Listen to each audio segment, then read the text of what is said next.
Dostlar, kanalıma hoş gelmişsiniz. Bugün sizlerle ben Pixel Art ders 13'ü çekeceğim. Gelin başlayalım.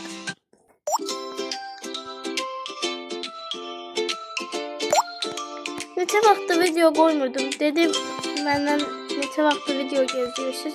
Onu görə çektim. Ve bunu basırıq ki görək. Ne etməliyik?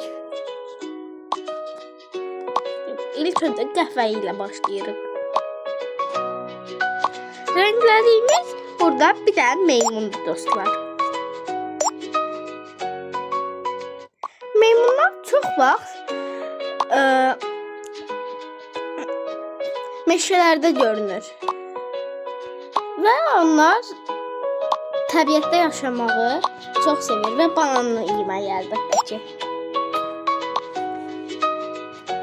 Onlar ağızlarda belə əlləriyle gəzirlər.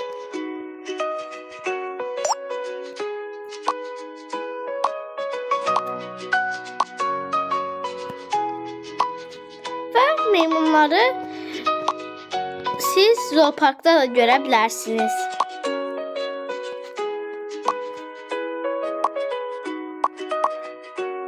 Başka heyvanlar da var zooparkda.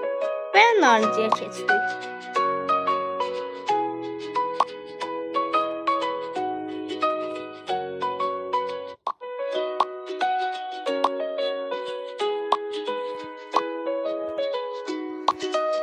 Yaşıl renk. Onun sesim oldu. Üzü istəyirəm. Və buralar yaşıl. Yaşıl ve yaşıl. Ve son rengimiz maviye keçirik. En sevdiğim renk mavi.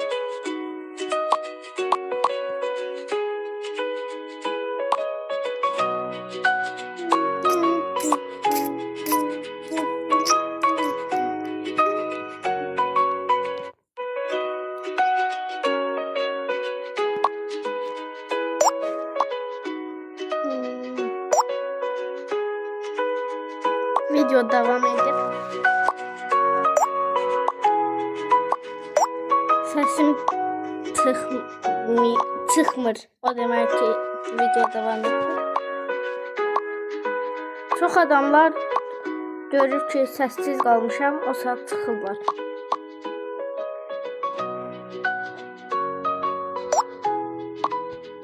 Ve bitti. Nasıl sesim var? Bakın, her şey yerindedir.